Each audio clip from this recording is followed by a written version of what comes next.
بسم اللہ الرحمن الرحیم۔ نماز کی 100 باتیں۔ رسول اللہ صلی اللہ علیہ وسلم نے فرمایا، ہمارے اور کافروں کے درمیان فرق نماز ہے، جس نے نماز چھوڑ دی اس نے کفر کیا۔ رسول اللہ صلی اللہ علیہ وسلم نے فرمایا، بندہ جب نماز پڑھ رہا ہوتا ہے اس کے سر پر نیکی کی بارش ہوتی رہتی ہے۔ بے شک نماز ہی بہترین ساتھی ہے، دنیا سے قبر تک، قبر سے حشر تک، اور حشر سے جنت تک۔ رسول اللہ صلی اللہ علیہ وسلم نے فرمایا، جس نے فجر پڑھی وہ اللہ کی پناہ میں ہے، تو تم اللہ کی پناہ ہاتھ سے نہ جانے دو۔ رسول اللہ صلی اللہ علیہ وسلم نے فرمایا، فجر کی نماز سے پہلے کی 2 رکعتیں سنت دنیا اور دنیا کی تمام تر چیزوں سے زیادہ بہتر ہے۔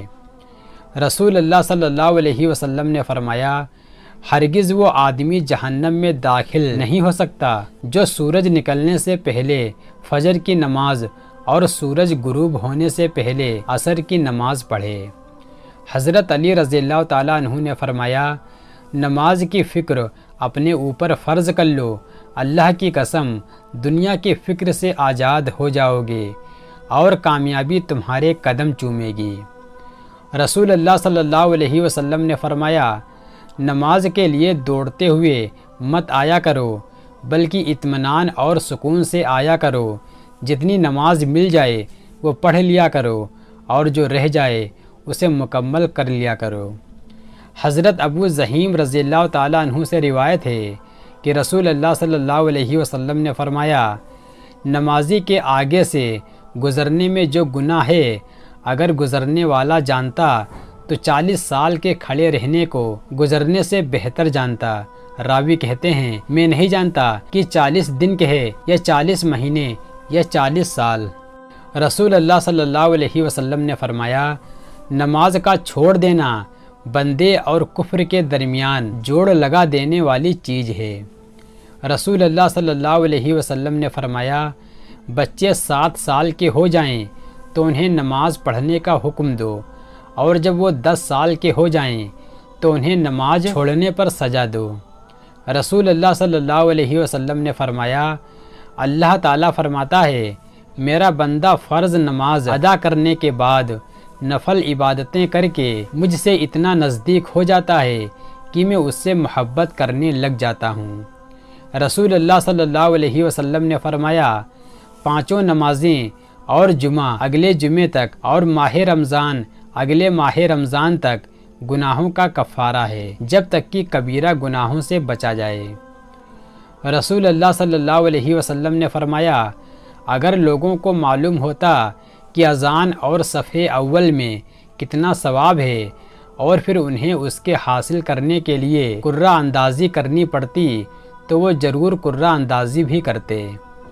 رسول اللہ صلی اللہ علیہ وسلم نے فرمایا، تم اپنی نمازوں نفل کو اپنے گھر میں پڑھا کرو اور اپنے گھروں کو قبرستان نہ بناؤ۔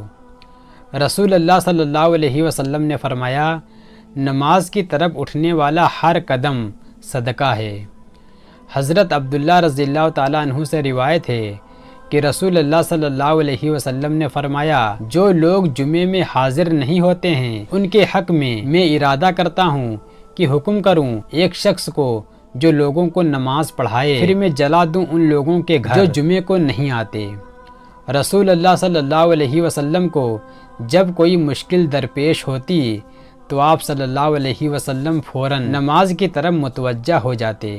رسول اللہ صلی اللہ علیہ وسلم نے فرمایا، جب تم میں سے کوئی شخص اپنی مسجد میں نماز ادا کر لے تو اسے چاہیے کہ اپنے گھر کے لیے نماز میں سے کچھ حصہ بچا رکھے، کیونکہ اللہ تعالیٰ اس نماز کے سبب اس کے گھر میں خیر و برکت عطا فرمائے گا۔ رسول اللہ صلی اللہ علیہ وسلم نے فرمایا، جب کوئی بندہ ذکر و نماز کے لیے مسجد کو ٹھکانہ بنا لیتا ہے تو اللہ پاک اس کی طرف رحمت کی نظر فرماتا ہے، جیسا کہ جب کوئی غائب آتا ہے تو اس کے گھر والے اس سے خوش ہوتے ہیں۔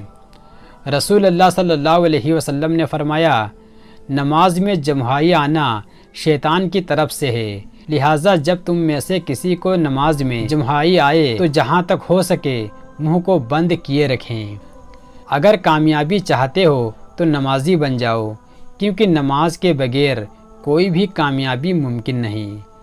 نماز شیطان کی شکست اور مومن کی جیت ہے۔ نماز محبت سمجھ کر ادا کرو گے تو اللہ تمہیں دوسری نماز کے لیے خود کھڑا کر دے گا۔ تھوڑی سی تھکاوٹ کے لیے نماز نہ چھوڑو، اے مومن ان سے کچھ سیکھ جنہوں نے جسم پر خنجر ہوتے ہوئے بھی آخری سجدہ نہیں چھوڑا۔